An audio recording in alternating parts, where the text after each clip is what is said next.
going to, all righty. So this will be fun. Here we go. All right, so we are the Association of Black Psychologists, the San Diego chapter, and this is our Juneteenth Freedom event. Usually each year we have a Let the Poet Speak event, but this year we thought it would be really cool to have a Let the Poets Speak event honoring Juneteenth. And ironically, we decided this before it actually was signed in as a national holiday. So that makes it even a little bit more exciting. So, all right. And then there we go. All right, so welcome.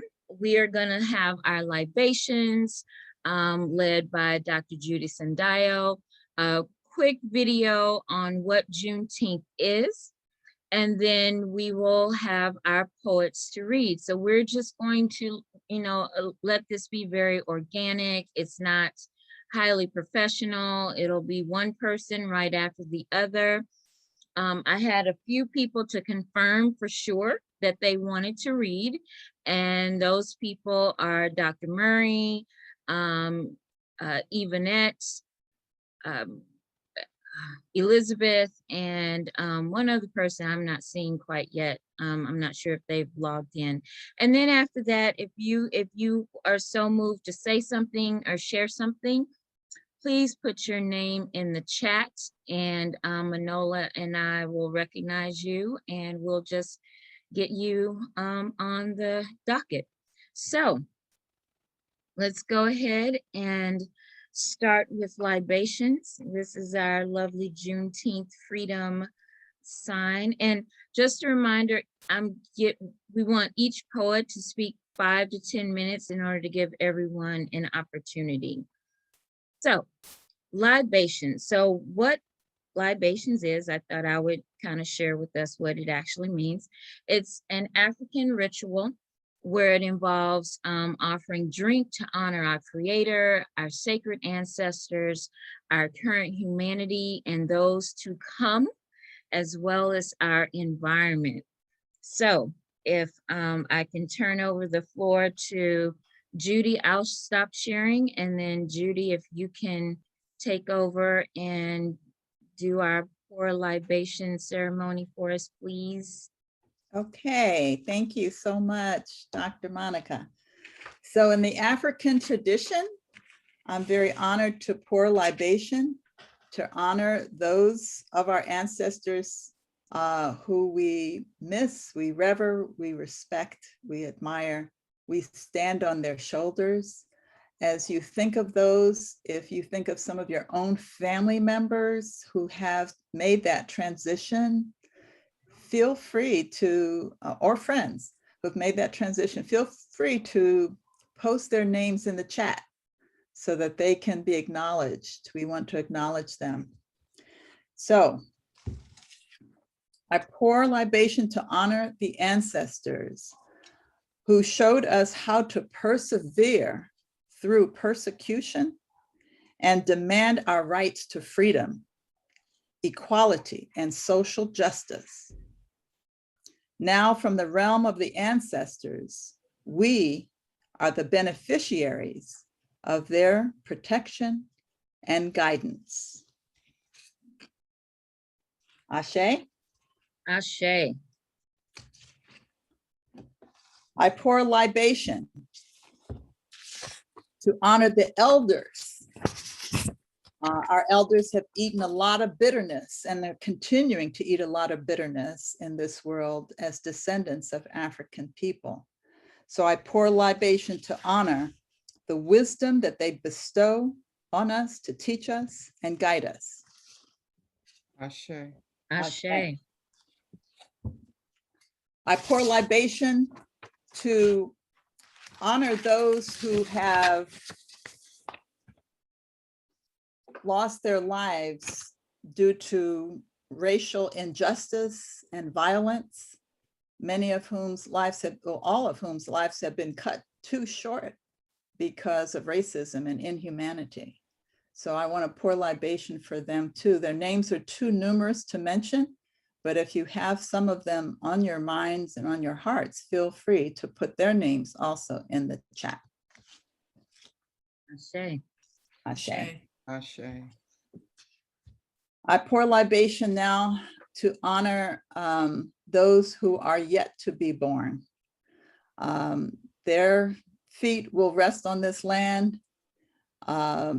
I pour libation also to honor the earth, our environment, which they will inherit, and hope that our actions today will preserve this land that they'll stand upon, and that they'll also inherit our heart and our courage and our tenacity. Ashe. Ashe. And if you have anyone's name you'd like to call out, just briefly, you can do so. Otherwise, put their names in the chat. I would like to call out on the name of my father, Granville and Moore, and also Asa Hilliard, also Dr. Carol Wayman, Yes, yes, and Dr. Nsenga Warfield Coppock. yes. Ashe. Ashe. So you can either call out their name or just type their name into the chat, whichever you're more comfortable with. They can only type their names into the chat. Oh, sorry. Okay. Then I can read the names for you. So first I will call out my names. Ernestine Branch, my grandmother, Richard Hinton Jr., Sr., actually my father, Laura Ernestine Branch, my mother, and John Phelps Branch, my uncle. And then the names that I have here. Start with Odessa and Samuel Bray. Ted Starks Jr. and Edna, Juanita, and Ora. And also Ted Stark Sr. Ted Starks Sr. Marion Washington, Lieutenant Colonel Edward Murray Jr. Amy Catalina Howard Silby and Erin Meyer. Correct me if I mispronounce something. Leah Ruth, Samuel Ruth, Ella Baker, Zachary Taylor Murrell. Ooh, Monvoria? It's Morel and it's Monrovia. Monrovia, Taylor Morrell, Effie Morrell, Henry Tennyson Sr. and Jr., Mary Joseph Holmes, who's the grandmother, Ashe, Bishop Curtis Holmes, and uncle, and your uncle, who is your uncle, Ashe. right? Ashe. Okay, any other names before we move on? Akira, it is done. It is done. Ashe. Ashe. Okay, so I am going to share my screen once again. We have two short videos really telling us what Juneteenth is. And while we're doing that, I'm gonna introduce my Auntie Ruby. So wave Auntie Ruby. I invite her to everything that we host. And so since it's been on Zoom, I've been able to do that. So greetings. All right, so Juneteenth. It's officially known as Juneteenth National Independence Day, historically known as Jubilee Day, Black Independence Day, Emancipation Day, and now a federal holiday. And so we're gonna pick up with this video. I hope it shares properly. Can y'all still see?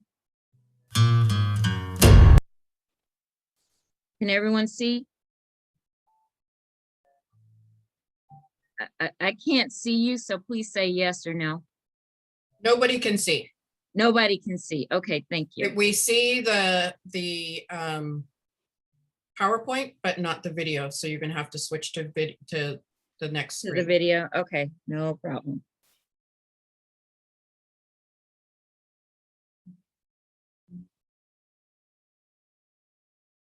Sound shared. How about now? Yes, and then open it all the way. There you go.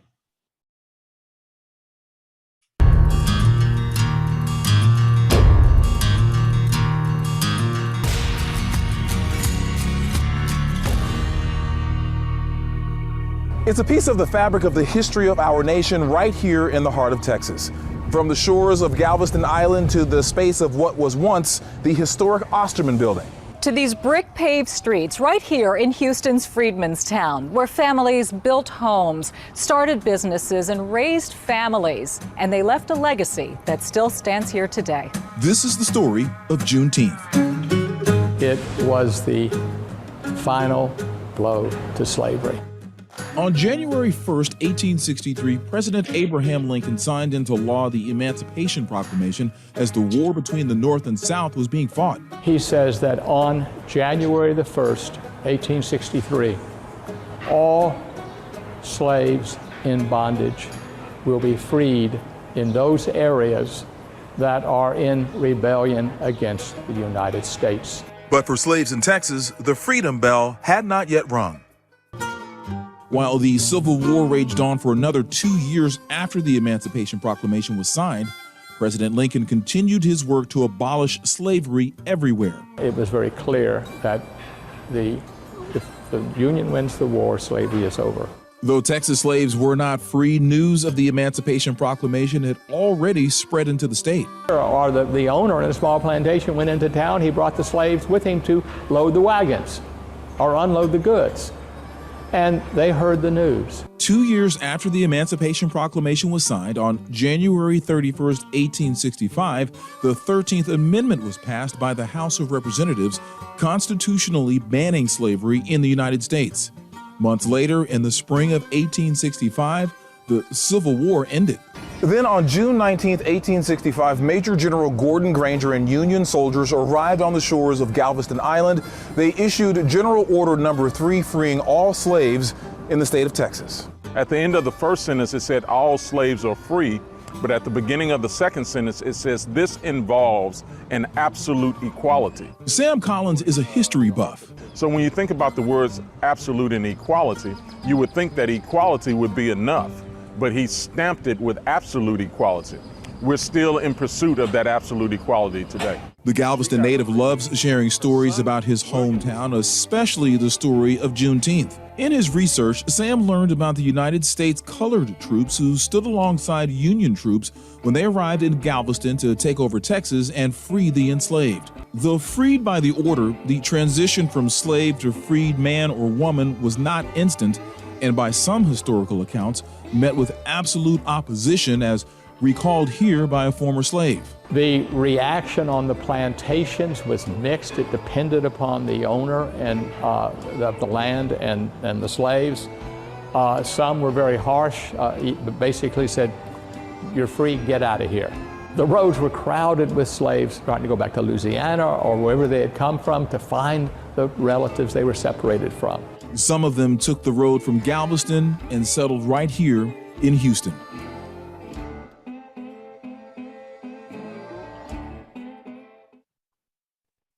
You ever wondered what actors and actresses?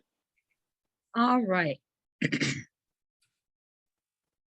So that's just a little bit of history of what Juneteenth actually is. Dr. Murray, I see you trying to say something, but you're muted. So if you want to,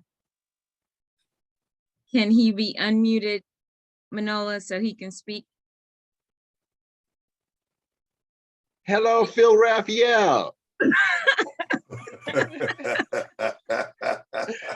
So, I was trying to sneak in here.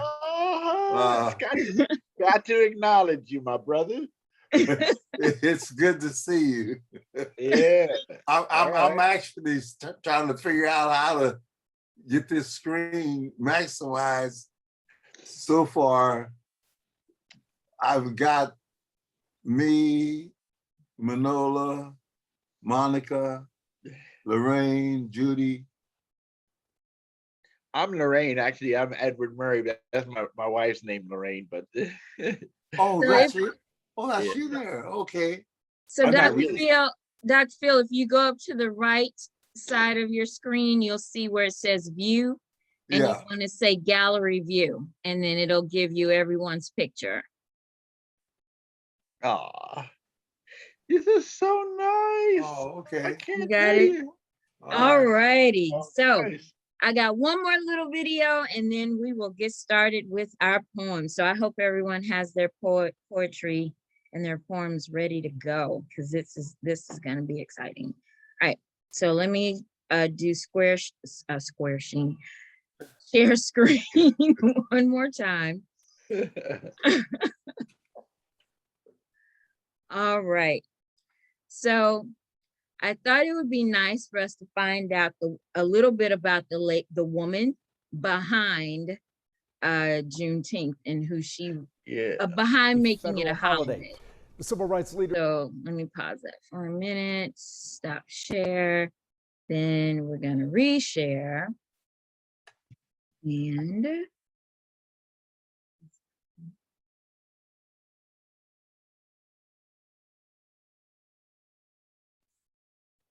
all right, can everyone see the screen? Mm-hmm. All right, I was gonna say I need some feedback because I can't see y'all. There has been lobbying for that recognition for years, marching from her home in Fort Worth to make the case. Here's Alex Rozier. Why is it taking so long? But I'm glad, There she go. I'm glad it's beginning to happen now. We followed Opal Lee's journey for years, a Fort Worth woman who made it her mission to make Juneteenth a national holiday. I just haven't given up. I just know it's about that time now that we're going to have Juneteenth a national holiday. Every year, even into her 90s, Opal's held a 2.5-mile march, a significant number considering it took 2.5 years for slaves in Texas to learn they'd been freed. And when the slaves came in from work and somebody read that to them, they started celebrating, and we've been celebrating ever since. She also started a petition desperate to get the attention of Congress. And on Thursday, after decades of work, Opal stood by the president's side when he made it official. Juneteenth is a national holiday. I had the honor of meeting her in Nevada more than a year ago. She told me she loved me, and I believed it. Ms. Opal, you're incredible.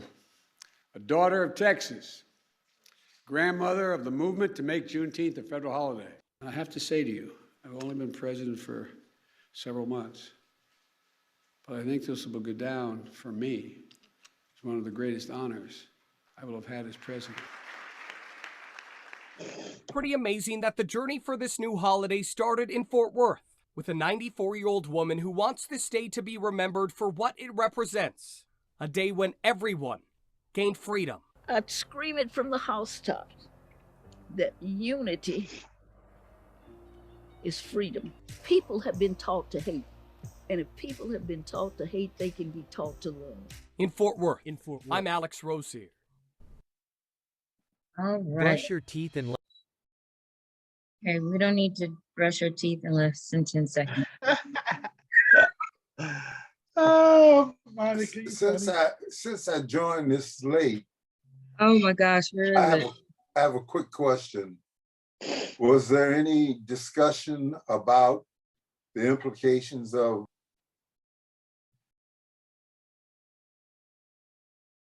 Uh-oh. Dr. Phil was muted. Sorry. Alt A, my brother. Alt A. All right, now you can hear me, right? Yes. Yeah. Since I came in late, I just had a question about, was there any discussion beforehand about the implications of today being made a holiday, a national? That's going to be at the end.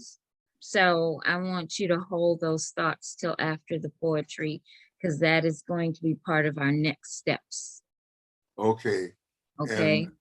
And I should blot myself out when I start eating my breakfast, right? Yes, sir. Okay. Unless you're ready to share.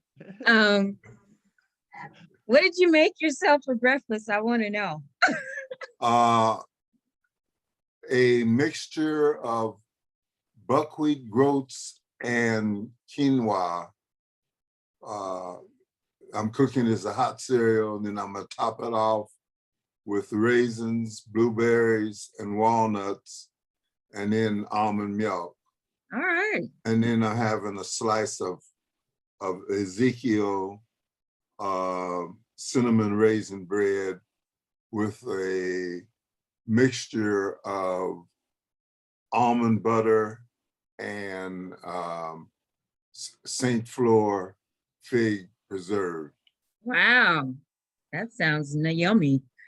All righty. So the last thing, and I'm not going to do a screen share. I'm just going to say we had decided to do this before it became a holiday. And in 2020, when COVID-19 attacked the world, ABSI and San Diego Psychological Association, we were working together towards having a Juneteenth gala. And then COVID just knocked that out the park. So prepare yourself for next year, because it is going to be awesome. So because we'll have our gala then. But today we're going to have an afternoon of poetry.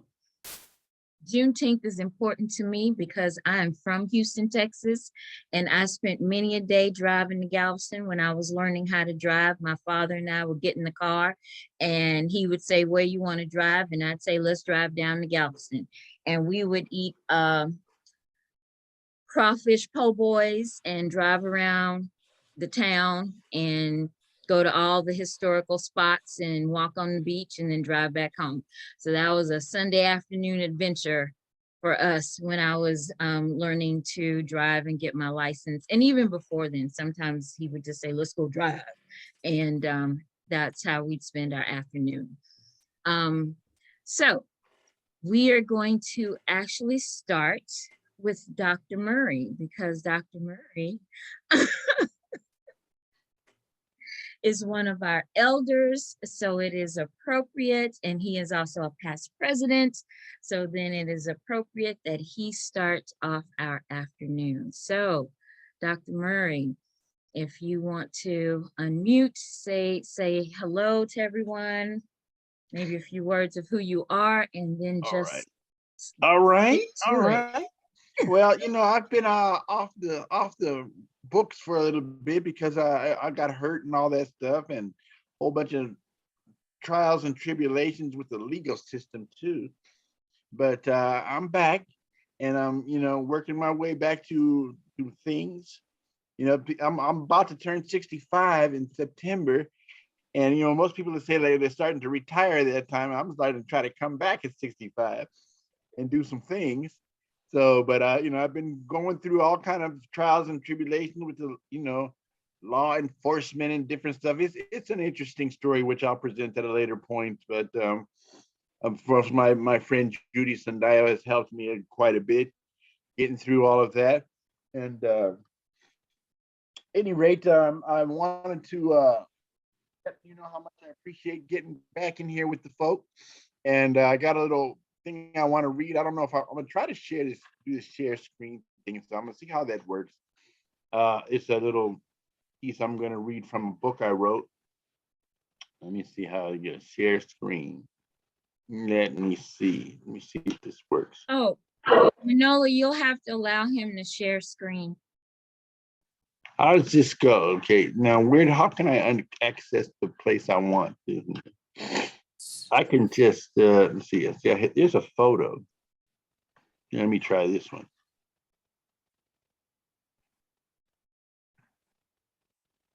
Is that working?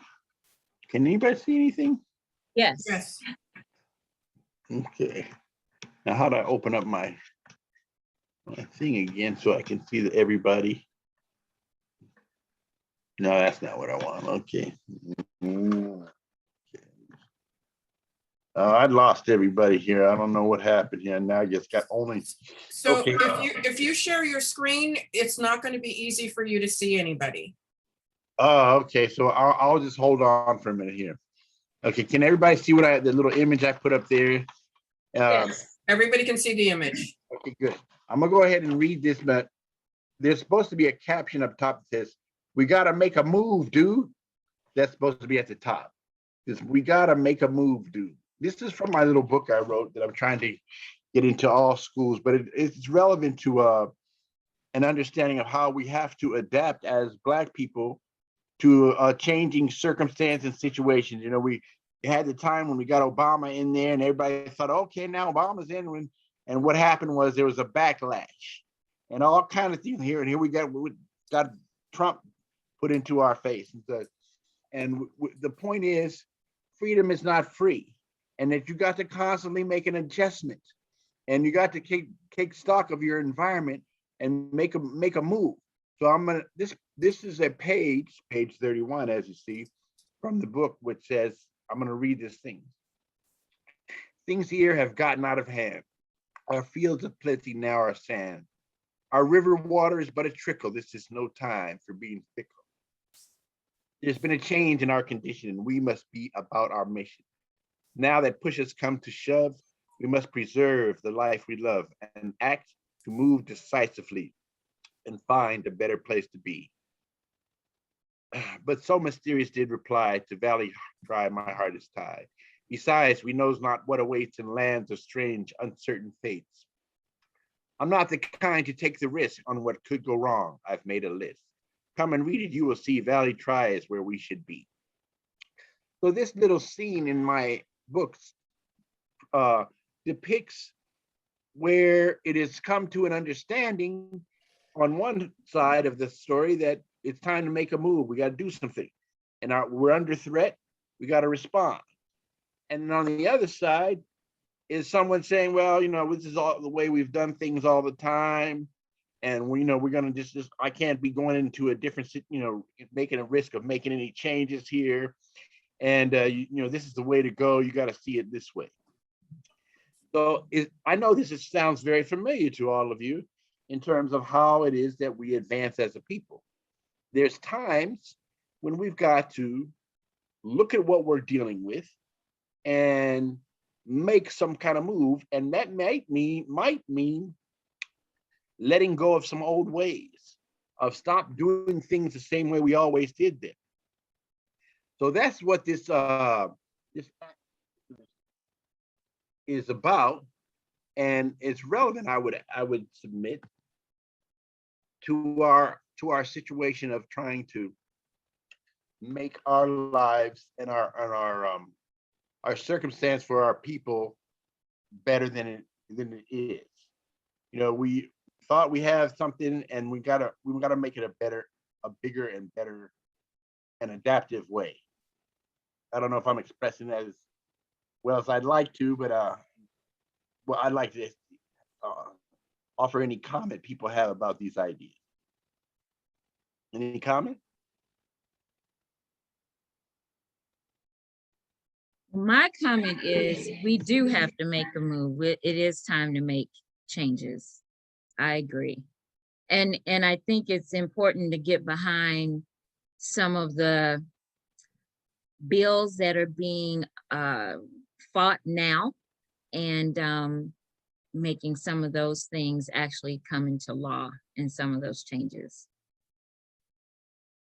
Yeah, and it's not easy to do. It's hard to do because we got to deal with our own issues in terms of, you know, just doing things the old way we've always done them, and in terms of you know, having a greater perspective on what kinds of changes need to take place. So that's what I would offer here in terms of my input in this regard.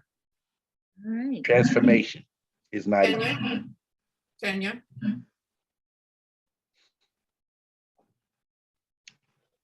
Go ahead. Kenya?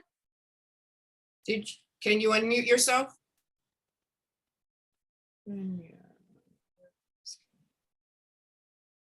Did you want to say something, or okay? Judy's hand is up. Yeah, I see Judy. There it goes. Trying to get Kenya to be able to speak. I'm unmuted now. Okay, good.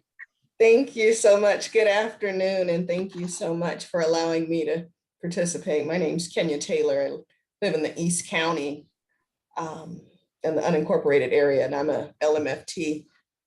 Thank you so much, Dr. Hinton, for putting this on. Timing is perfect. And thank you so much, Doctor, for the poem here today. It's so relevant. And now more than ever, we're seeing more and more of us that know we can make changes. All we need to do is mobilize, organize.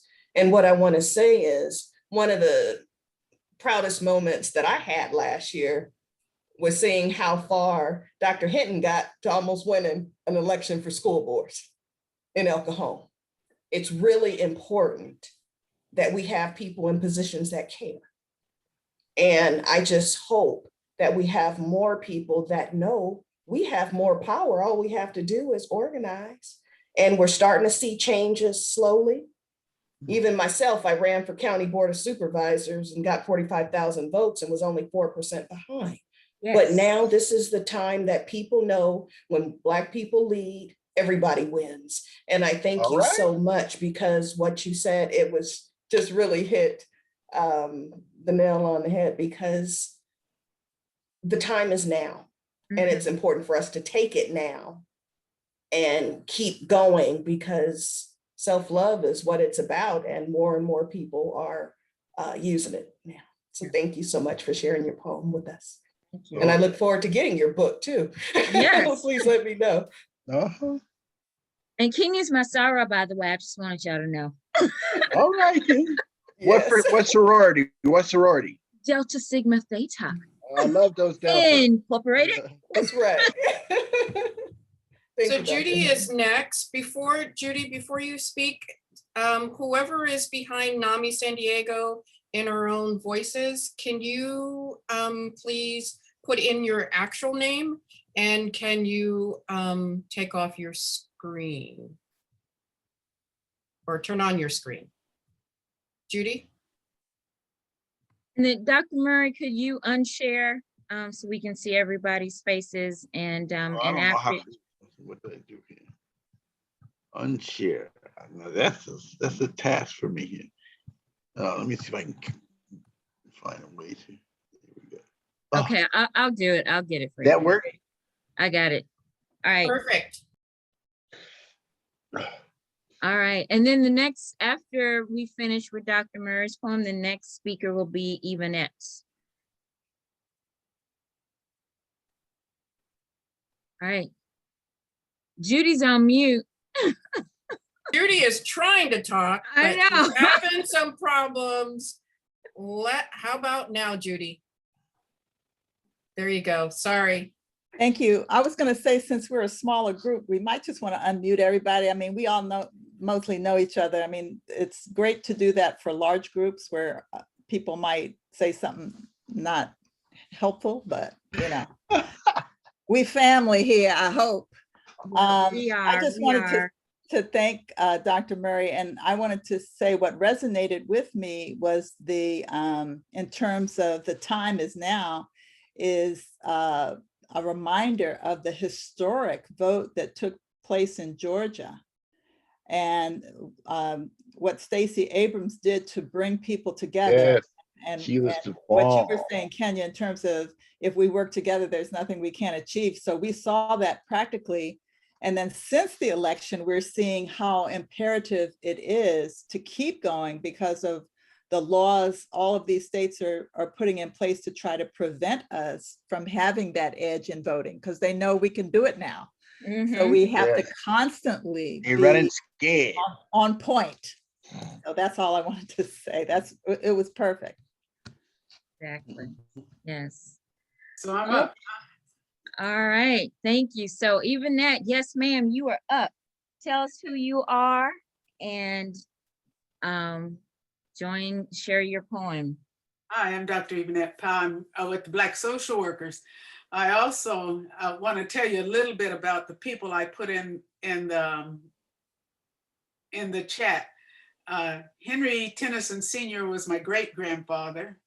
He was a cowboy who came to Texas in the 1800s, really, actually, because of the time when my uncles, some of my grand uncles were born, it was during slavery time, but he was a cowboy, the only Black cowboy in this group that rode into Texas, and he set up a home in Allen, Texas. He had 2 farms, and his son, Henry Tennyson Jr., plus is my grandfather, and Zachary Taylor Morrell is my other grandfather. They were Pullman porters along with some of my other uncles and the sort. My grandfather, Zachary Taylor, because he was organizing in with A. Philip Randolph. I've got several pictures of A. Philip Randolph in my family. They fired him and wouldn't pay him, and they had to pay him after 20 years of not paying him. They had to pay him all his back pay plus interest. Woo! So those are my grandfathers. My first experience with Juneteenth, I was lucky enough to go in 1966. I shouldn't say it because it tell you how old I am. After my graduation, we went down to Dallas, and huge celebration, a whole town was out in the biggest park there. And that was really an experience. And, you know, not really, nobody was saying what it was, but not really knowing what you were into. I knew the people were there. So my poems, I'm going to read maybe 2 of them, maybe 3. I only have 10 minutes. I'll read 2. My poems are about our history, and I used to do workshops with Reggie Hood when he was doing the tutoring at my church, and I would do history workshops. And so I've got all these poems put together, and poems and prose for if I could teach my children. And I'll read a couple of them. This one's called Who Am I? Who am I and what do you see? I'm a product of my history. The things I've lived, seen, and shared, experiences gained from those who cared. The hurts and pains that still remain, I'm a product of my history. Who am I and what do you see? The things I am taught, the things that I perceive, the things affirmed, the things denied. Sometimes truth and sometimes, well, you know, I'm a product of my history. Who am I and what do you see? A history that didn't initiate with me. Some stolen and lost to genocide, most of which they want to hide. Misunderstood and much denied. I'm not the same me that you see, for I am a product of your history. Who am I and what shall I be? To me is often a mystery. I strive to learn, search and look, but very little of me is in the books. And why?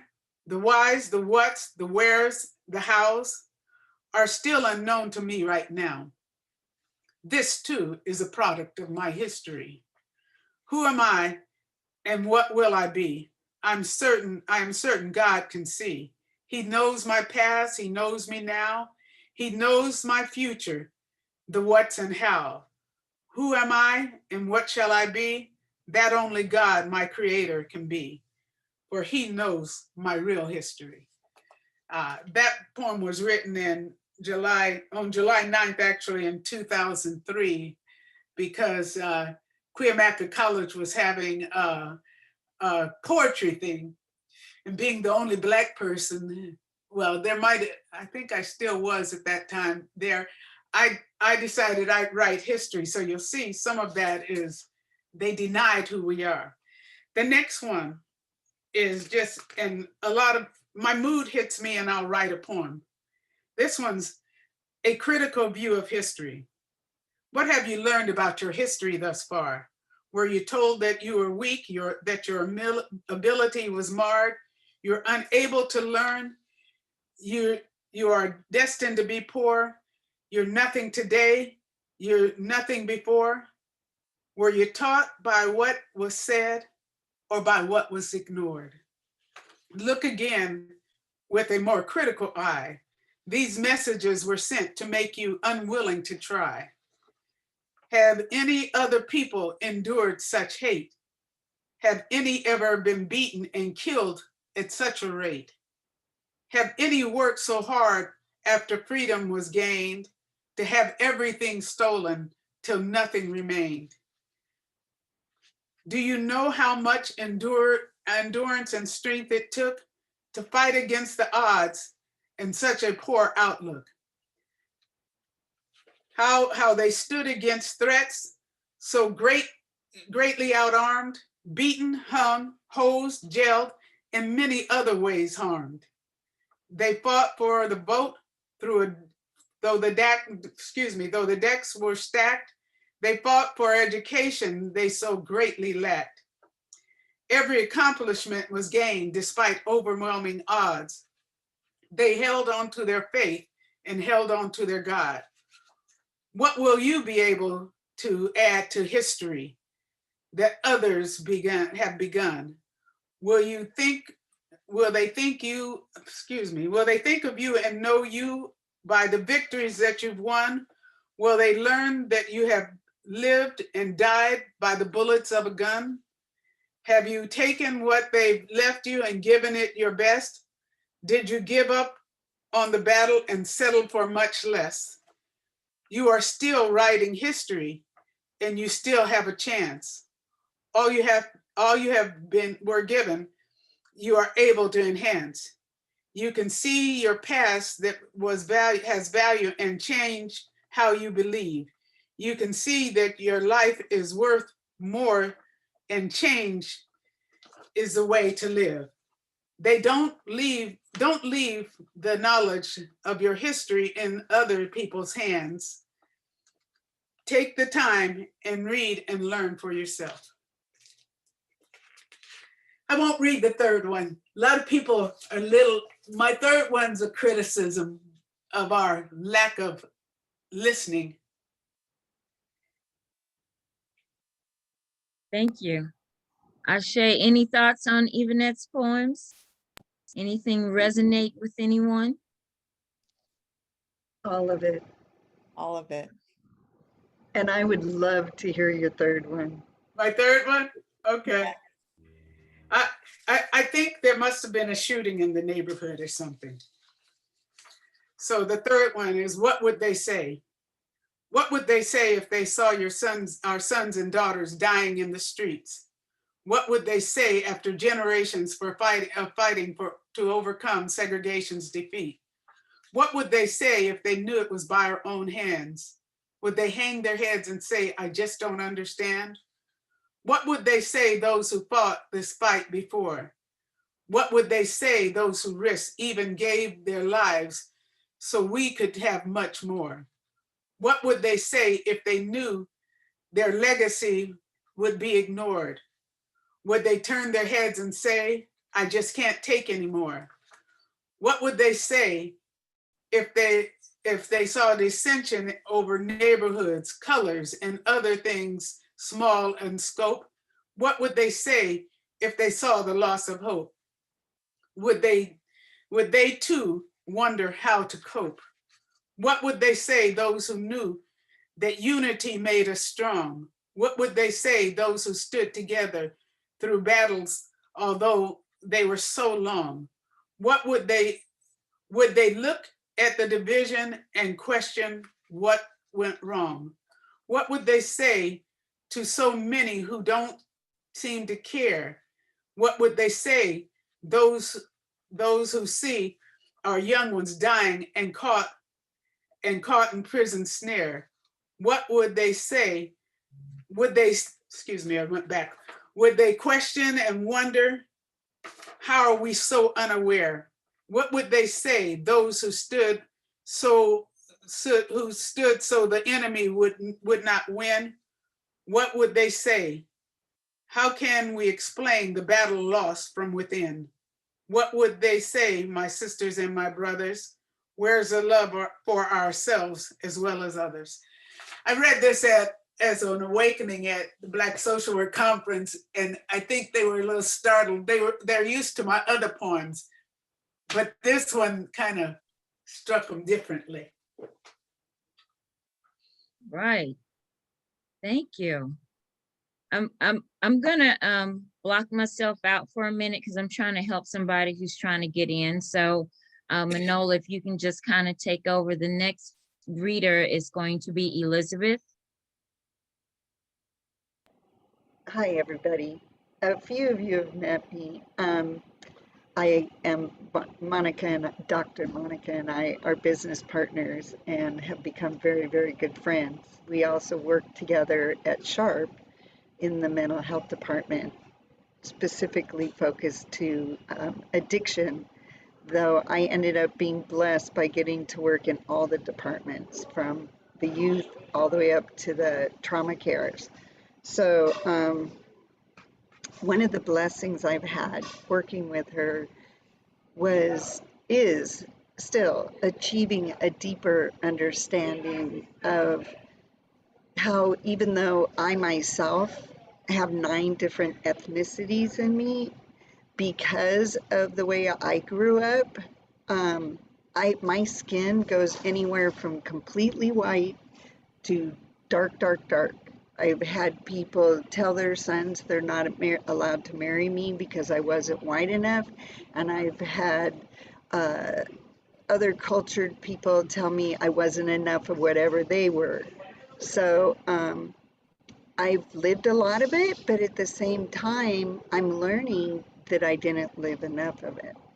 And it's really helped me with my grandchildren. And I wrote a really long poem when I was 4 years old, and I was walking down the street in Seattle downtown with my mother. I witnessed a dark-skinned man and a light-skinned blonde-haired woman walking hand in hand be abused verbally. And ever since then, I've been praying over the world to get change so that would never happen and everyone could just be. And the poem I wrote last night, I can't read without crying so deeply. So I'm not going to be able to share that other than to type it in and then give it to Dr. Monica and she can share it with y'all later. But I did do a haiku this morning, and so I'm going to offer that. Freedom, a God-given gift. When was the right taken wrong? Today gets it right. Sets us on a wider. Hey, so I've resent it to you. Wait a minute. Let me make sure I'm muted. Hold on, y'all.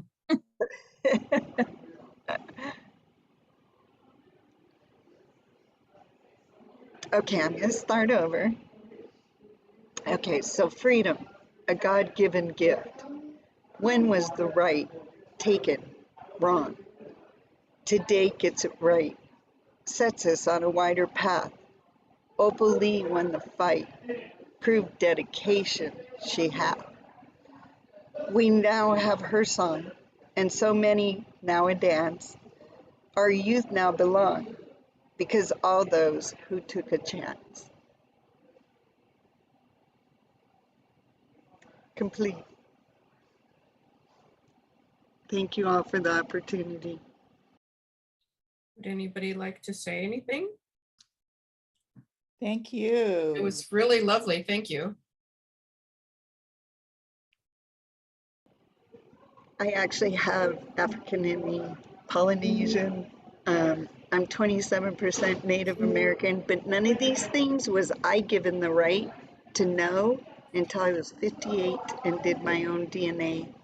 And there were so many people who did know and came to me and asked why I wasn't being me, but they wouldn't tell me why, and I still don't know why. I've never seen my original birth certificate, and my mother made everyone swear to take their knowledge to the grave, and I'm still working on it, but I'm looking forward to hearing more, so thank you for letting me go. Thank you very much. That's very nice.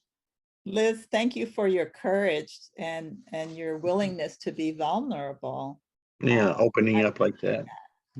I learned when I was younger that if I was going to be able to speak for others who didn't have the courage, that I had to have it for them. So I was just born with it, I guess. Yeah.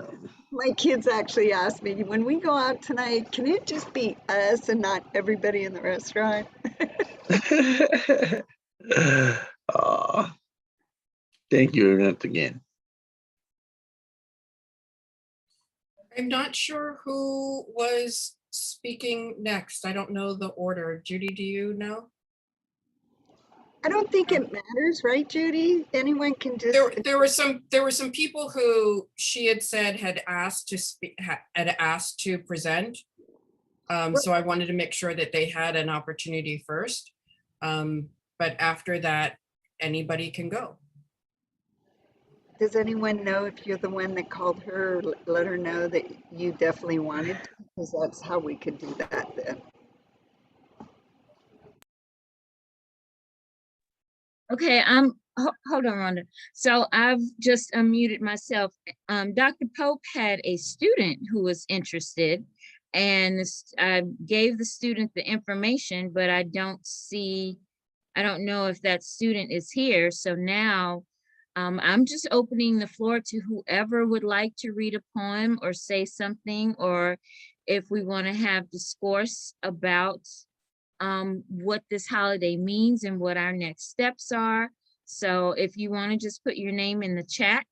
Oh, there she is, yay. Okay, so Rhonda, I'm letting you in. She's already joining. Okay, so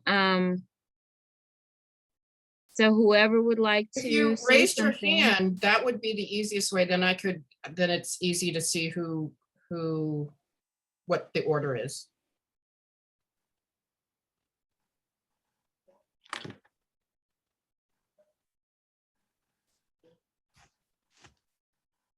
If no one else has a poem, I have a poem to share.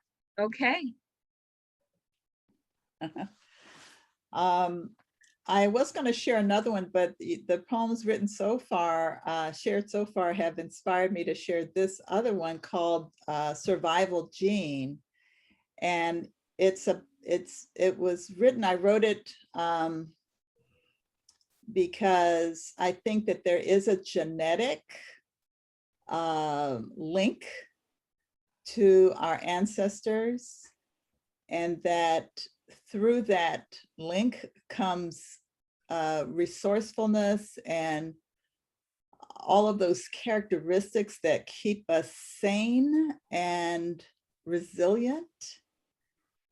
And I wrote it after I heard Dr. Joy DeGruy speak. So inspirational. So, and I wrote it for students at Mesa College in the Umoja program. And Ricky, Dr. Pope will remember Umoja at San Diego Mesa College. It was also called the Mesa Academy, I think, back then. But we had a big conference down on the Bay, and Dr. DeGruy was the keynote speaker, and all the Umoja students from across the state of California attended. So I wrote this poem after I heard her speak, and I wanted to share it today. Survival gene.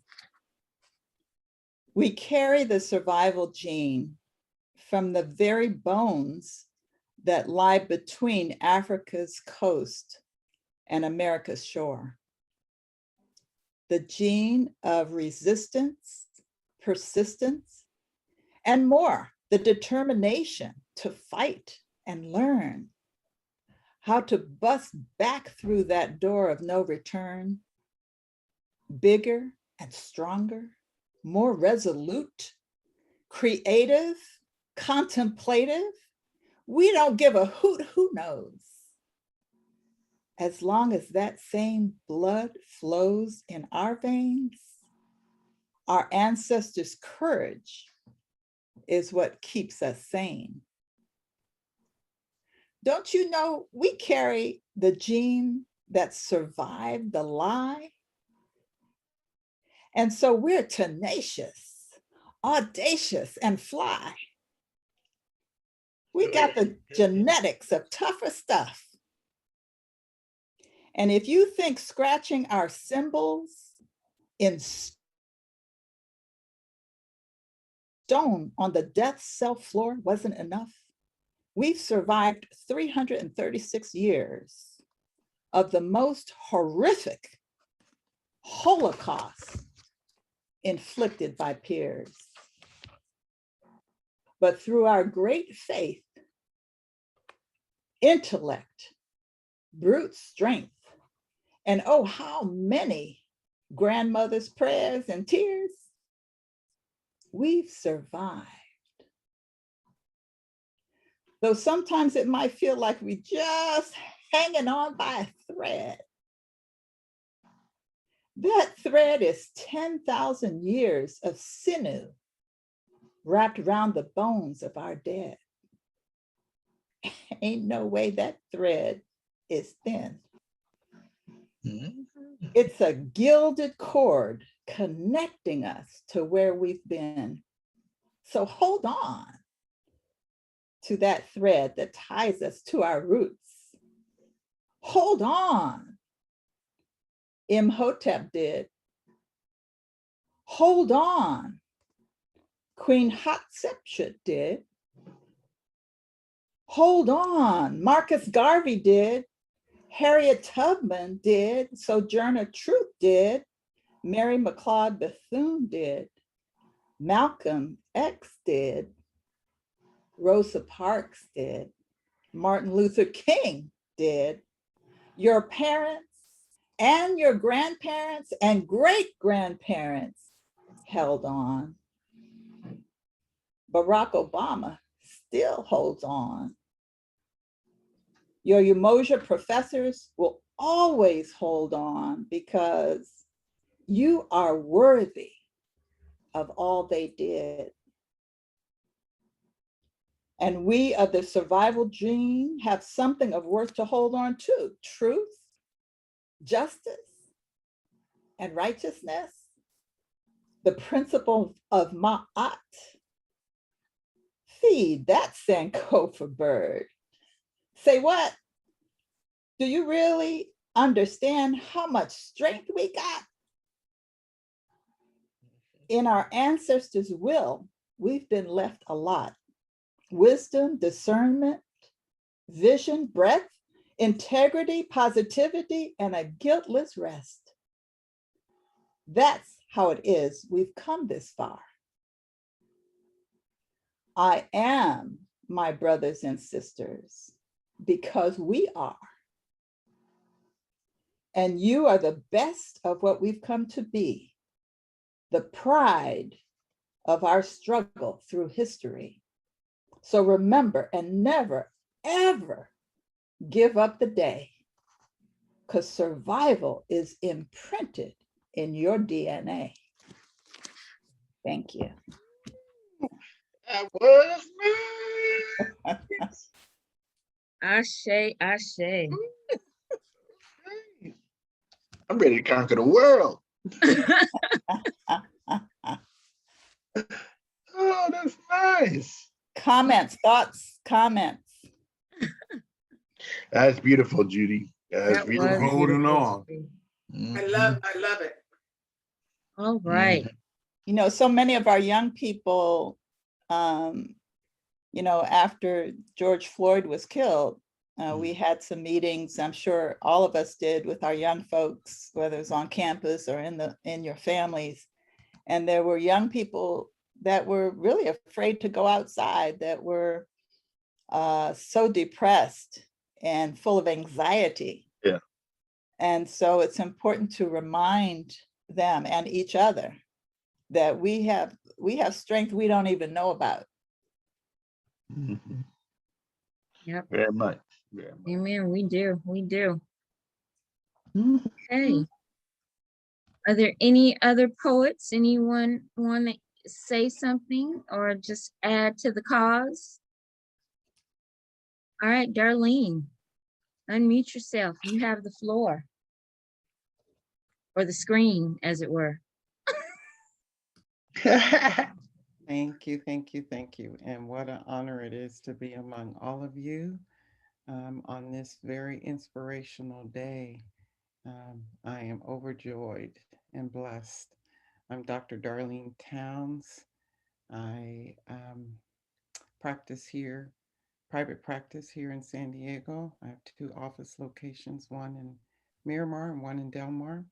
I also am on the board of the San Diego Psychological Association and chair the Cultural Diversity Committee, as well as 4 other committees. I'd like to welcome also Dr. Jessica Silsby, who is also from San Diego Psychological Association, and want to acknowledge her for being here as well.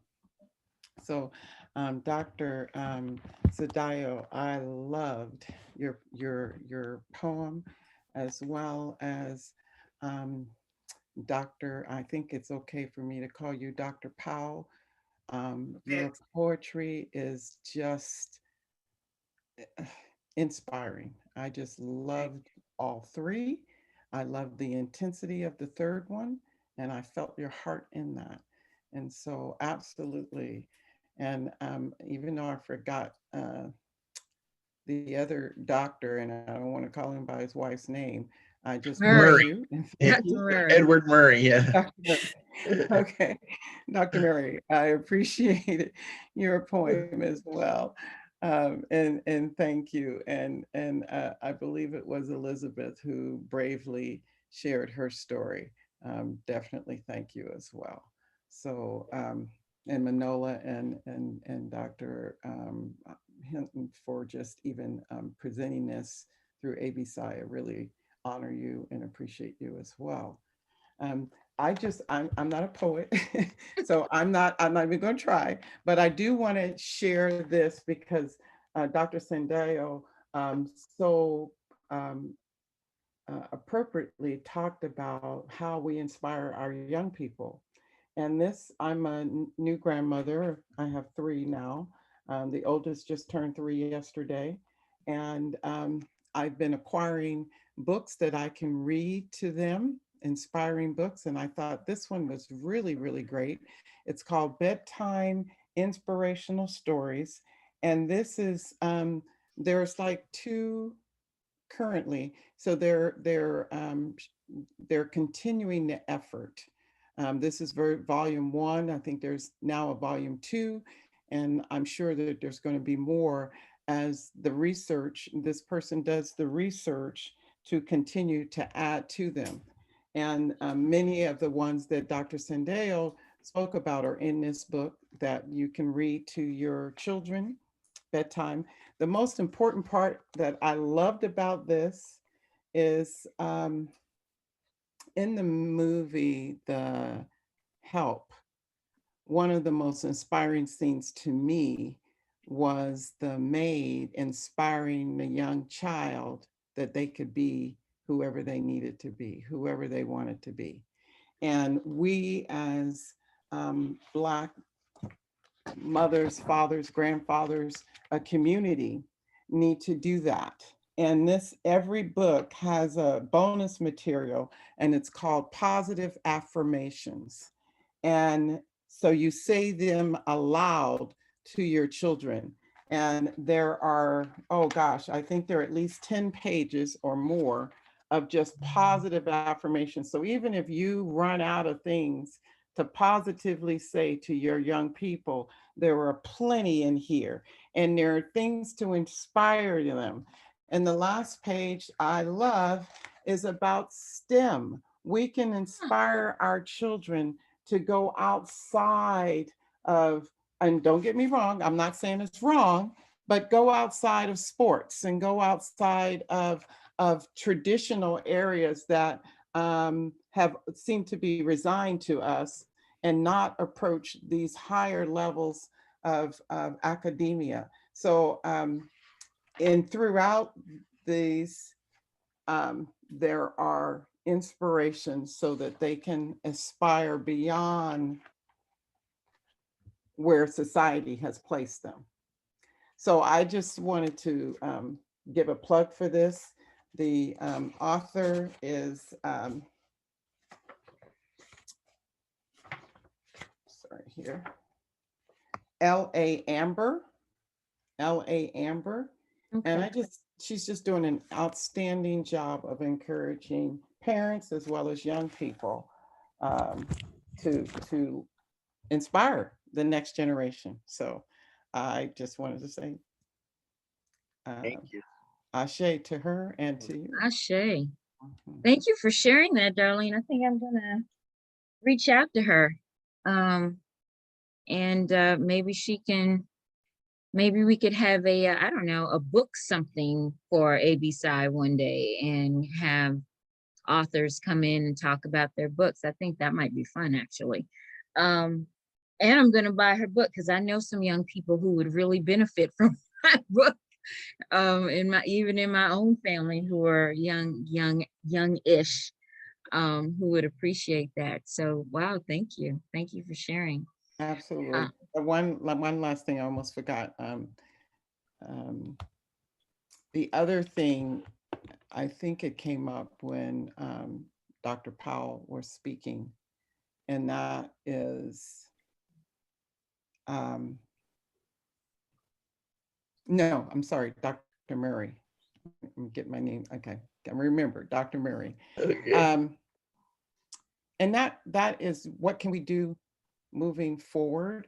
And I hope I can just make a plug here. I don't know if this is the appropriate time in the program, but my only plug in this regard, and not only, but the most important thing that's on my mind right now is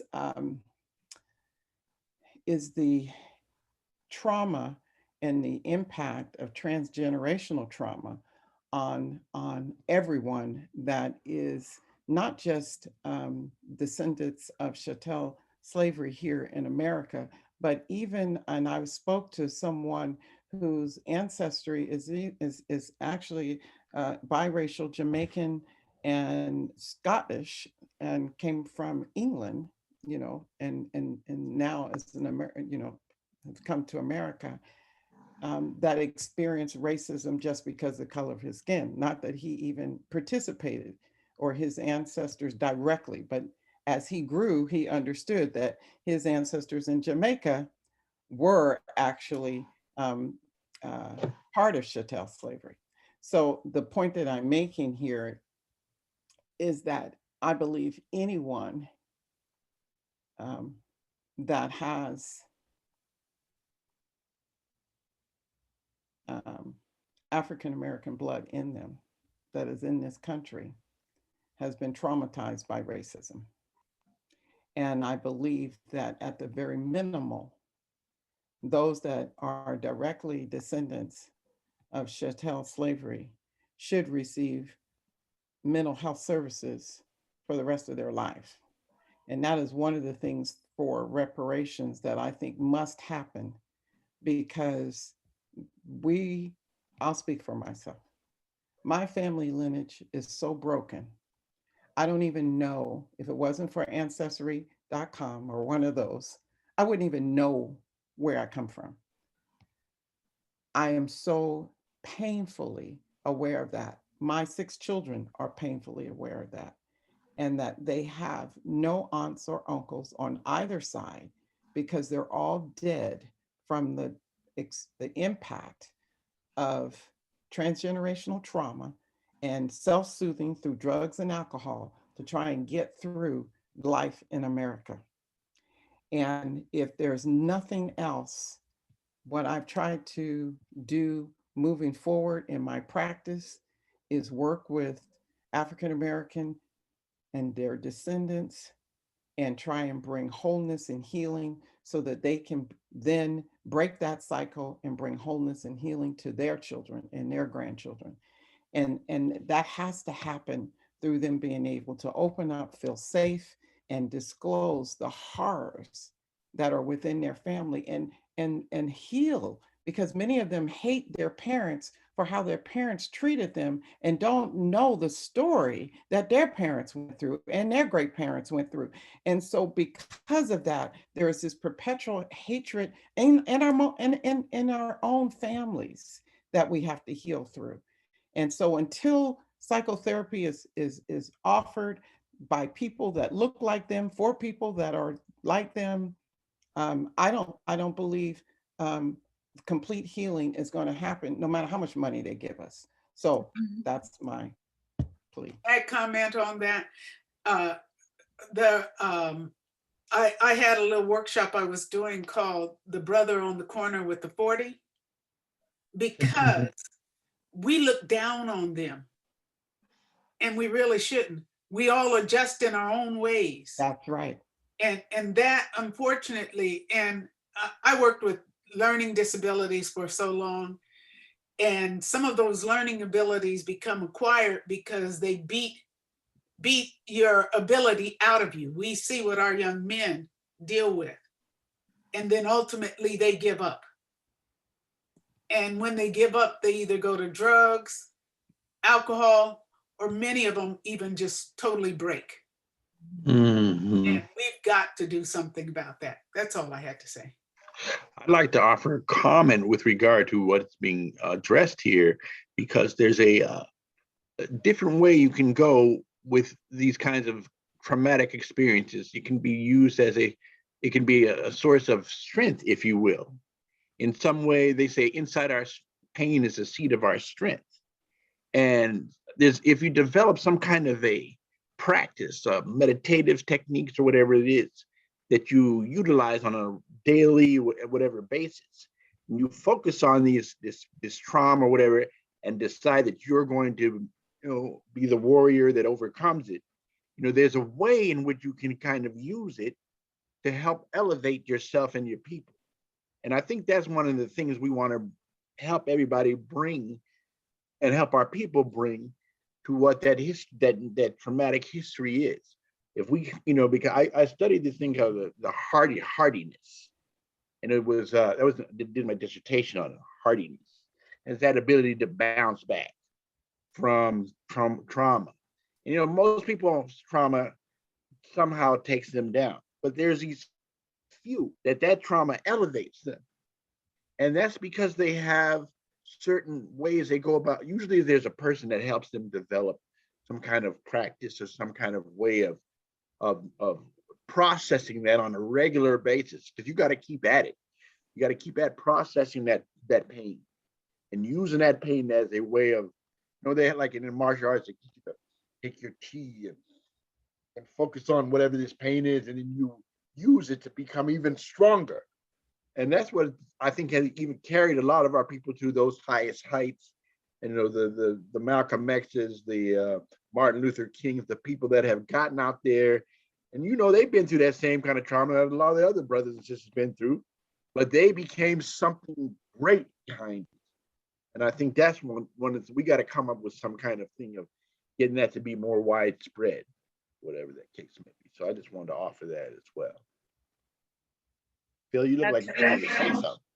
I really, it's interesting, Ed, that you went where you went, because that's where I was headed. One of the things I think that we really have to continue to be very aware of is that our experiences are pathologized within the Eurocentric model. Our behaviors are pathologized. And so I think we have to be very careful of looking at, well, our source of healing is to be able to heal the person from that pathology. But instead, I think what's more in our interest is to be able to look and say, wow, the way that we're functioning, given the circumstances that we've had to go through, is amazing. It's amazing. Yeah, phenomenal. So what we can do is we can look at the individuals who come in that we work with, or that you work with, because I don't work with anybody now, but that those of you who are providing services, that you can look at the person And rather than pathologizing their behaviors, looking at their behaviors as coping behaviors in the environment, in a toxic environment, and being supportive and being able to say, wow, you know what? It's amazing. You sat in that classroom and the teacher did blah, blah, blah, blah, blah. And yet you still were able to do blah, blah, blah, blah, blah. So we don't fall into this thing of continuing to define our behaviors within a Eurocentric paradigm. So for Dr. Phil and Dr. Murray, I totally hear you. And I think that you may be surprised, I don't know, that there is a new wave of clinicians with a new mindset about how to help our people. And one of the things is being as wise as a serpent and as harmless as a dove. In other words, using the language of the Philistines, we bring healing to our own people. So those that are, we're talking on a practical level, those that have insurance, how do we get them to be able to use their insurance and then bring the healing, the cultural healing that is strength-based and focused on their resiliency. I do that. As a private practice clinician, I get to choose how I run my practice. And I run my practice via evidence-based materials. I've been through Dr. Joy DeGrew's training. I continue to get training and knowledge on how to build resiliency, how to build self-care, how to provide encouragement, and using evidence-based practices, not just from a Eurocentral perspective, but an Afrocentric centric perspective, getting training from those that look like us to heal those that look like us. And so in the therapeutic room, in that session, we are free, I am free to bring about the healing that my people need. And I put it on the billing sheet in the language of the Philistines. And I don't have a problem with that, because that allows them to get the paid for psychiatric support that they need without, right now, I'm hoping that we do get to that point where we don't have to put a label in order to do it. But, adjustment disorder is for everybody. And adjustment disorder will work. So that's my response to that. Dr. Towns, then with that, can I put you on our agenda sometime in the fall to come and do a presentation on the convergence of Afrocentric trauma and Eurocentric therapy and how that would work? Would you be willing to do that, ma'am? Yes, ma'am. Since you put me on that spot. Yeah, because I'm good at that. I'll put you on the spot in a minute. So all right. Thank you. Thank you for that. You can always say no, but thank you. I appreciate it. Okay.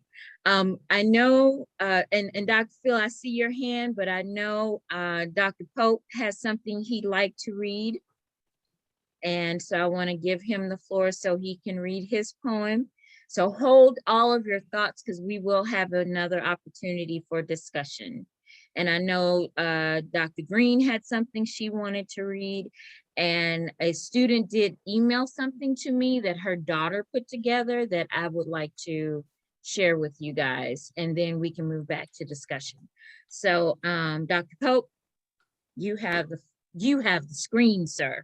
All right. Well, what I want to read, I don't really write poetry necessarily, but I have some thoughts that I have put together, and so hopefully that's okay to share. Yes. Okay. It's pretty personal. You want to share your screen, or do you? I'm gonna read it. I'll just read. Okay, okay. All right. Upon leaving Japan, a place where I was considered a military brat, a place where I was an American like all the other U.S. military children, to relocate to California and start school in San Diego, where I was just another child in school, a black child, was problematic. I did not understand the unspoken rules of race and how many of the children who grew up in the U.S. were socialized to accept racial roles. I was truly a deviation from the mean. I was red, white, and blue inside, and all black on the outside. Unbeknownst to my third grade self, I was perceived a certain way. My darker skin, my independent nature, and the fact that I was physically bigger than most of the students my age possibly contributed to the implicit bias of teachers.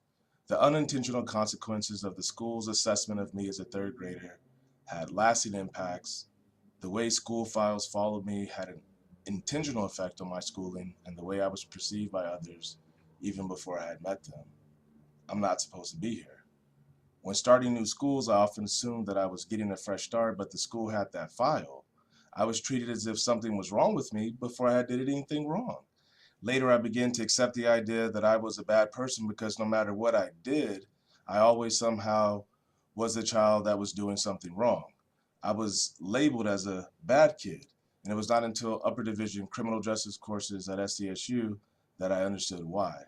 I learned about this concept called labeling theory, which attempts to explain how individuals may take on the roles and self-concepts that are expected of them, and how society reinforces that undesired behavior by labeling those who are different than other youth, when in reality, they're different because they've been tagged with a deviant label.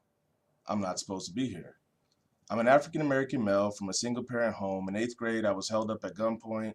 In my junior year of high school, gang members shot my car. Yet it was not those random acts of violence that almost jeopardized my future. Rather, it was the flawed institutional practices combined with the lower expectations that robbed my ambition and ultimately led me to drop out of high school. I'm not supposed to be here. Yet, here I am. That's awesome. Ashe. I say. Wonderful. Beautiful. That's what I'm talking about. Oh, go ahead. Yes. Yes.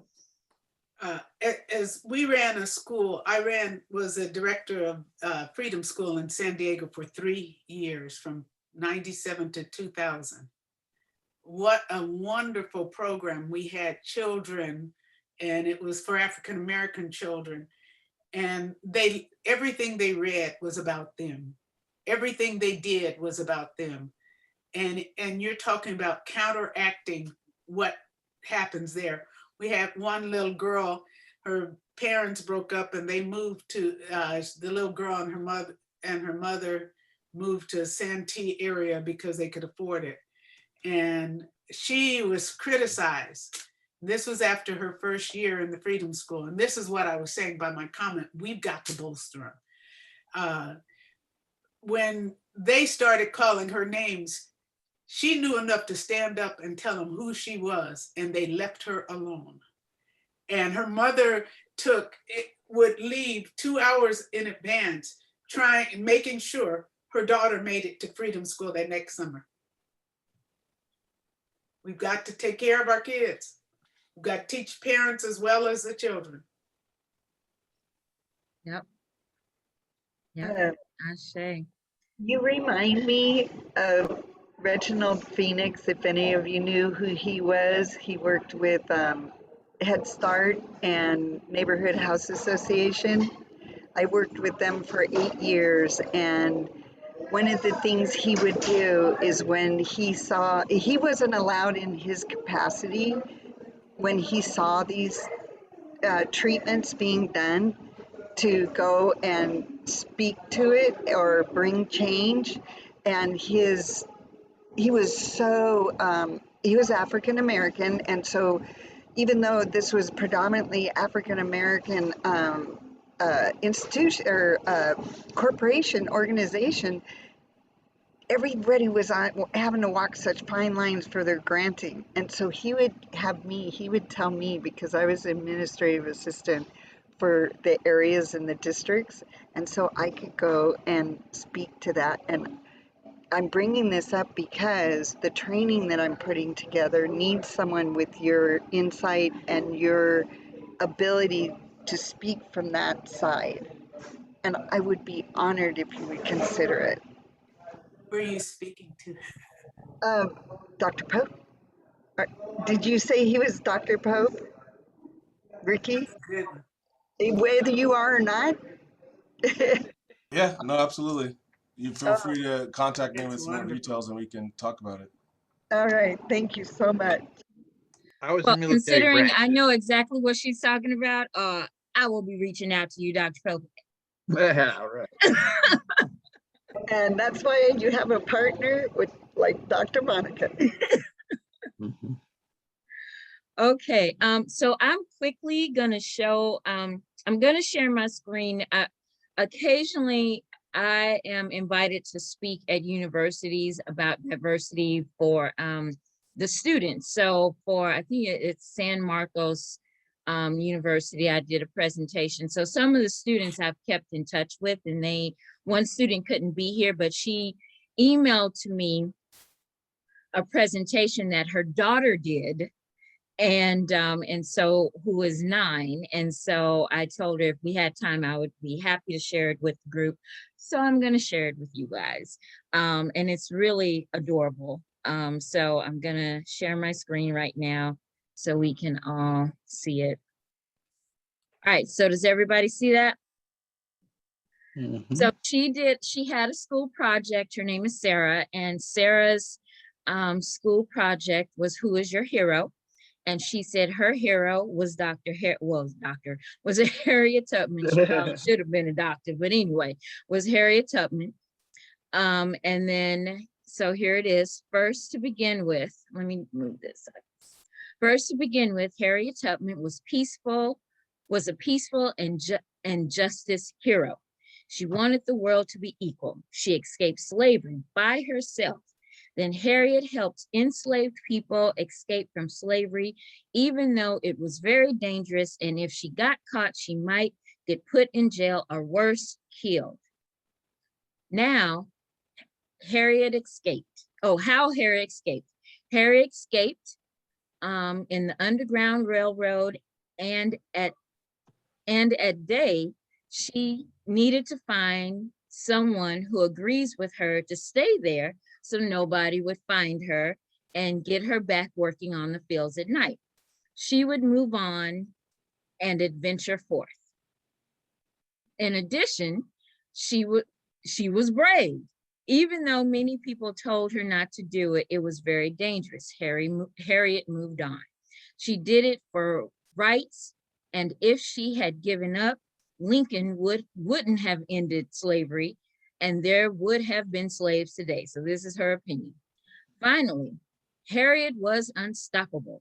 She was hit by a metal weight when passing a master and escaping slavery.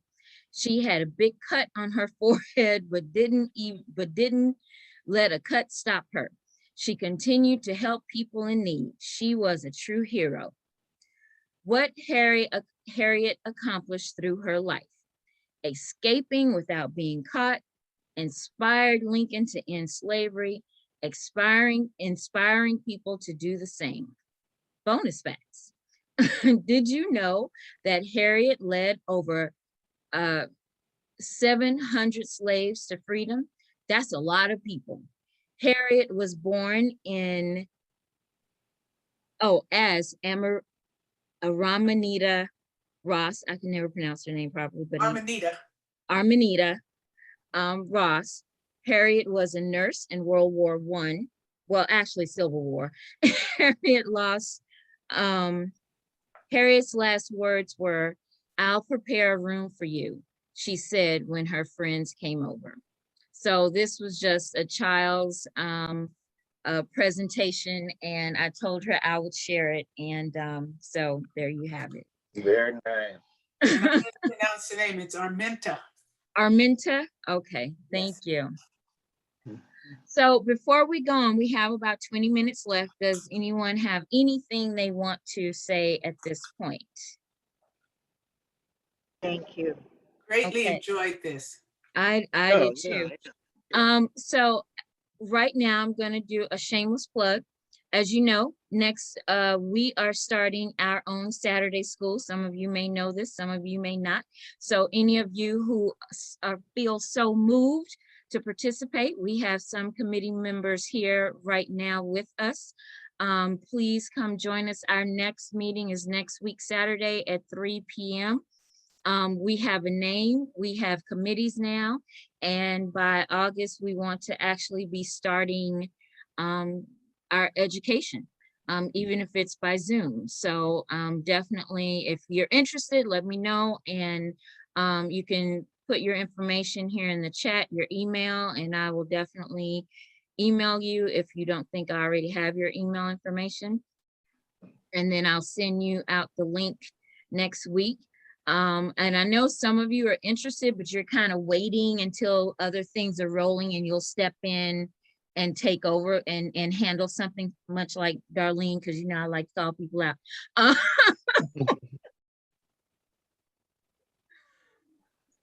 So anyway, I'm just so excited that we're getting this off the ground. And ABSI is in the process of getting our 501, I can never say it right, 3C or 3. Thank you. And then once we have that, we will be able to get grants to support our programs. And I'm so happy of that. And thank you everybody for all of your work for doing that. But please, all of this discussion we have about helping our children, this is a great way to do it. So if you haven't joined our committee, please do. We'd be happy to have you, whomever you are. And then just announcements for next week. Next week we're not going not next week, next month. This is for ABSI in particular. Next month in July is our convention, so we will not be having a meeting. And then in August we will have our retreat where we kind of plan for the next year. So so in any case, if there's any final words, or if people just want to continue the discussion for the next 15 minutes over what we've been talking about, I'm happy to do that.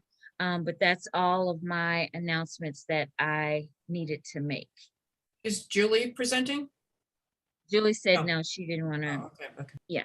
Phil was going to say something. What I'm going to say now is not what I was about to say before, and too much time passed, so I forgot what that was. I had my 84th birthday on the 8th, so, you know, I'm blessed. Yeah. All right. My comment that I wanted to make was with regard to the Juneteenth holiday.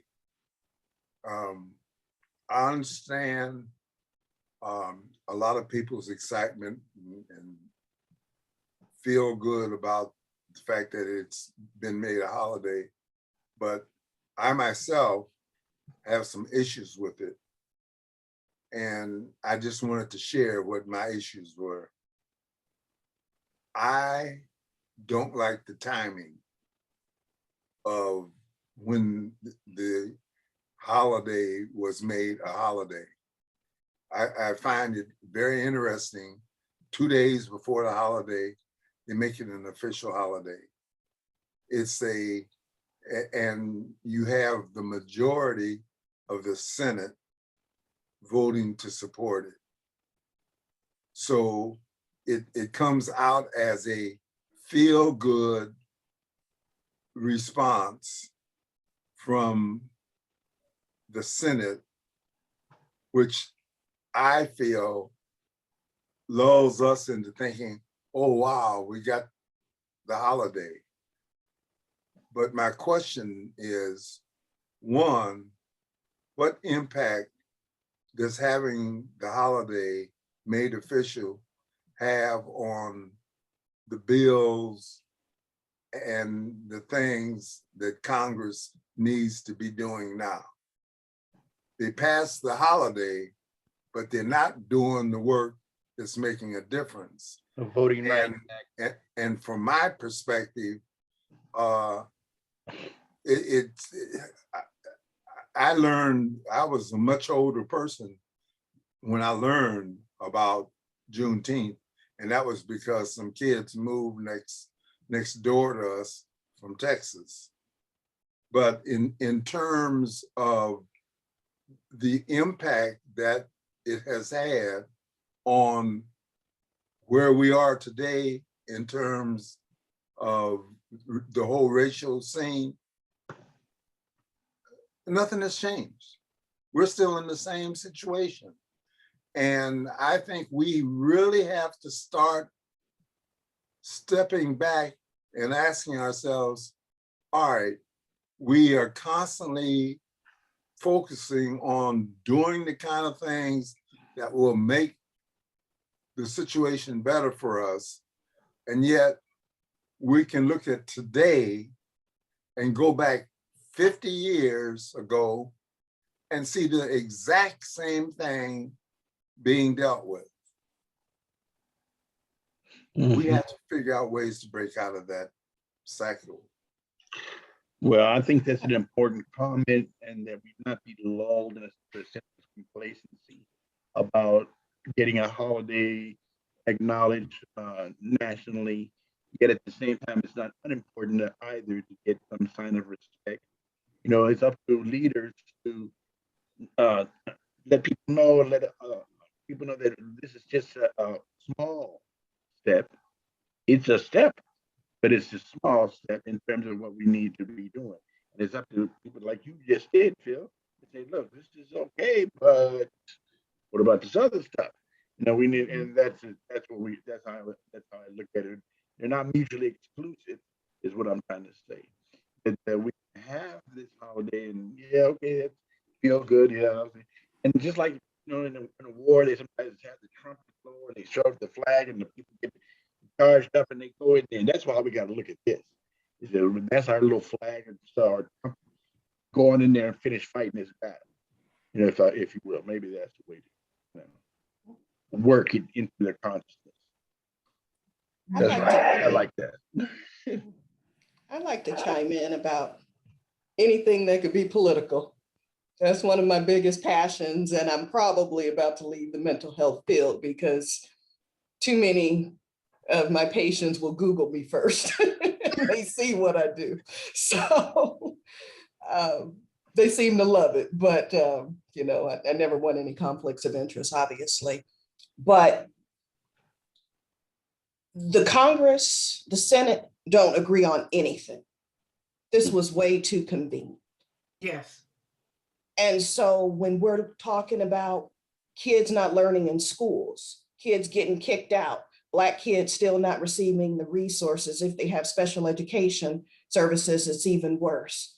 Voting rights, reparations. Okay. Stop killing us. You know, basically all we've asked is to let people let us breathe.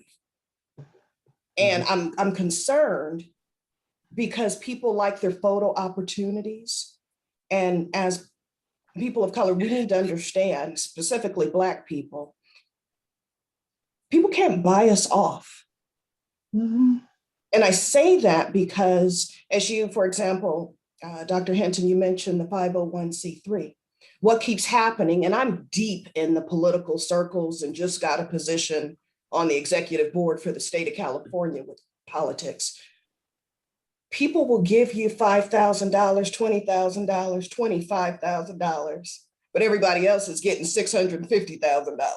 And it's a way to shut us up. But at the same time, the school that you're trying to have is perfect. As a native of San Diego, there was the YWCA on Logan and Euclid back in the 70s, the early 80s, where I think it was called the Hakalu School. We learned about the importance of loving ourselves. So as somebody named Kenya, I was trying to go outside to get darker. Okay, I hated having light eyes because I know my people come from kings and queens. But I say that because we need more people to say, It's okay to get therapy. And what I notice, I've been telling people, therapists are just like a coach. The greatest athletes all have a coach. Olympic stars all have a coach. Exactly. But at the same time, it's important for us to say, we're not going to settle for mediocrity. We're not going to tolerate it. Black excellence, or is it building generational wealth? And if not, we don't want it. And so I just think we need more spaces for people to understand that a lot of times Black people didn't speak out because of fear of retaliation. Most people don't want to speak out because they don't want to lose their job. They don't want to lose their grant. They don't want to lose their funding. Their life. Their life. Their life. You know, I was talking about the sheriff and people were outside my house and I had to tell my family, if something happens to me, I didn't commit suicide. Okay. Because it's just the nature of what goes on when you're talking about people's money. But I just hope that I could support you. I'm only an MFT, but if there's something that I could do, because I'm the mother of 24-year-old Black male sons. And to me, if the policy works for them, it's going to work for everybody else.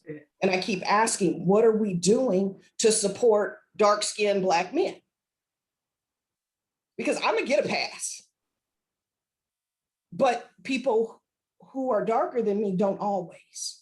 And so I just hope that somehow, if people are interested in a nonpartisan way, we could talk more about politics and mental health together. Because all I want to do is see us win. I really don't even care about a person's political affiliation. I just want to make sure we're not talking about the same thing for 403 years, 404 years. So sorry to spend so much time, but this is what I fight on a daily basis. I love it. I have more support now. Monica, you have a bunch of support. We're out here in the East and have a lot of support, but with the support of you, we could do so much more. So, so Kenya, I'm just going to say, you know, I've kind of left the political world. I realize it's really not for me. I am not cut out for that. But what I am cut out for is healing, supporting, bringing people together. That's my skill. Absolutely. Because I'm looking at this screen here and I'm thinking about where everyone is coming from. You know, Elizabeth is all the way in Oregon, by the way, y'all. So she is in Oregon. She's not even in San Diego. Jessica is SDPA member and on the board. And Dr. Murray was the first president of ABC that I met, by the way, y'all, when I first moved there. So that is my skill. My skill is bringing different organizations and different people together and going, okay, let's all come together. Here's the problem. Let's figure out how we're gonna work it out. So, so definitely, Kenya, I'm gonna ask you if you can reach out to the Deltas and have them come and be a part of our Saturday school, because the more we have, we can really make an impact. We can make a huge impact on really making these changes, because we all talk about it and talk about it and talk about it and why don't we, and we should, but then there's no action. And I'm with you, Dr. Phil. I love being from Texas, and I've said many years that I don't understand why Juneteenth isn't a national holiday. Okay, now it is, but I do agree with you that was just a little like, here, let me give y'all something. Okay. Shut you up. Yeah. Let me just let you be quiet. Here you go. And I'm not trying to be quiet. There is too much that needs to be done and changed. And I'm gonna challenge every single one of us. If you just do one thing, that's your one thing. And then you can come, if you are the nail maker, you make the nails. If you know how to do the cement, you do the cement. If you know how to put the stripe on the road, you put the stripe on the road. And everybody that has a role can come together, and then we can make the path. We can make the road and make the change to where it is we want to go, because we all can't do the same stuff. And I Mhm. realized that. You sure you're not cut off for politics? That sounds like No, you. I'm not gonna. No, we're not. That was your speech right there. Yeah, yeah, And no, Dr. not Judy, really. I third that.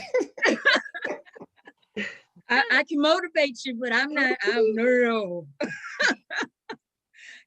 And so what happened with me and my campaign, you know, because I am in East County and we have some interesting East County characters, and there were folks on Facebook making up stuff about me, and that was not true. And I thought, well, you know, I can't be bothered with all of that drama. And I got too much to do. And I don't have time to spin my wheels on fighting unnecessary drama when really it's just a deflection because you're trying to direct people's attention in a different way when we got work over here to do. So therefore, I'm not politics. I'm not. I've never been a politician, even at work. I'm not a politician. I say what I have to say and then I'm done. And I do too. like, yeah, you know, like a friend of mine used to say, I can serve you to meet you, cook it how you want. So so that's kind of how that's where I am. And so again, going back to please invite whoever you'd like to invite to join our Alkebulan Education Institute, because we have a name and we have committees and different people can be on different committees. My committee is getting the word out. So I'm getting the word out. And so, yeah, so there we go. But I really appreciate everyone who has joined in. I appreciate people. I see a name who's popped in late. Can you show us who you are and at least say hello, because we are about to close. Denise. Hello. While she's coming on, can you add the Black social workers onto your group? We are going to join somebody to do Juneteenth next year. Sweet, yes, because next year it's going to be a gala. I just want y'all to know, because right now there's a sort of like a park celebration right now that Luana has put together. And so I definitely am going to be reaching out to her, because all of a sudden my vision just got huge, where we can have a park family stuff in the day and a gala at night, and all in the same day. And you know, that's how my brain rolls. And so I'll be reaching out to her to do that next year. But yes, I would definitely include the Black social workers. And my aunt had to step out because I did introduce you to all, but she's going to visit with another cousin. And so that she had to leave. And then I had a past coworker who came in for a little while, Rhonda, that's who I was trying to help get in. But then she had to leave as well. And I've known her for over 20 years. We worked together back in Houston in the 90s. So yeah. So in any case, any final words before we close out? Because I just wanted to thank you. Oh, go ahead, Jessica. Yeah, I was just going to say thank you to Monica for sharing the link and inviting me, and just really appreciate everyone sharing your art and vulnerability and the discourse, and just it's 3 o'clock and really appreciate being in. Glad to have you, Jessica. I'm so glad you joined us. Anyone else have any final thoughts before we close? Just thank you, Monica, for putting this together and so quickly. And thanks to Manola for helping to orchestrate it. And thanks to everyone who shared either a poem or a statement or a comment. I think this was a great way to spend Juneteenth. Yay. Much agreed. And then real quick, I just want to let everyone know, I actually just helped form a LLC, as well as I have a nonprofit in good standing that I'm going to finally be stepping into and putting together the work for doing exactly what you were speaking about there at the end, Phil. And I forgot his name too. Every time I see Lorraine And Dr. Murray. and Dr. Murray. And by the way, Phil is Dr. Phil. He's the original Dr. Phil. So All right. Right? So Yes. please, let's be correct at every time we address him as Dr. Phil. I like that because The original. the other one I'm not real hip on anyway. Exactly.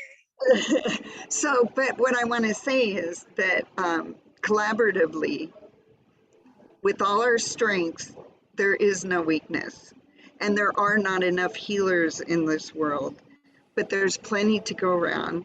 There's 7.9 billion people in the world right now that need something different than what they're getting.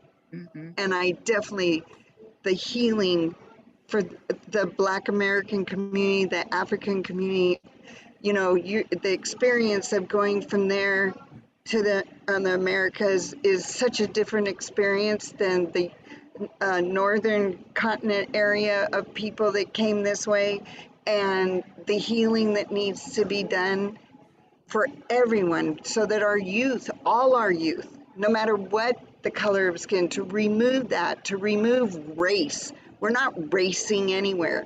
That in and of itself was that to me needs to be abolished to start with. Because if we can break any separation, we then have love. We can then be human beings as a whole. And that's all I have to say. Thank you. Thank you for a wonderful way to spend Juneteenth. I'm so excited. Yay! Can I ask Julie to talk about what she put in the chat? Sorry, I got way too much going on. Sorry. It's a link on Instagram. It's a great, I can't even pronounce her name, but she does this like weekly parking lot series that I love. And she did this particular one on Juneteenth. So it gives a little bit of history. She's a poet and just spits out knowledge weekly. And this is, that one is focused on Juneteenth, some of the historical components, and ties it to like current day stuff. So if you have an opportunity, please click on that link and follow her. That looks like a picture of you. It shouldn't be me. I mean, but I see her name, but it looks like a picture of you. If you can log into your Instagram, I'll see if I can put in her Instagram account here. It's excellent. Thank you. All It should right. not be a picture of her, of Julie. It's Lynn Neasy. I'm just saying. Oh, she looks like Julie. I'm just saying. Okay. I'll take that compliment. Thank you. Beautiful. Yeah, I saw Davion running back and forth, so I'm sure there's a lot going on over there. All righty, so ladies and gentlemen, any final words before we close and continue on with our lovely Juneteenth day? Just thank you for making this such a safe space to share. You're welcome. You're welcome. It always is. Thank you. You're welcome. All right. Well, goodbye, everyone. And thank you for sharing your afternoon with me and your time and your art and of yourselves. And I will be seeing you. All right. Bye-bye.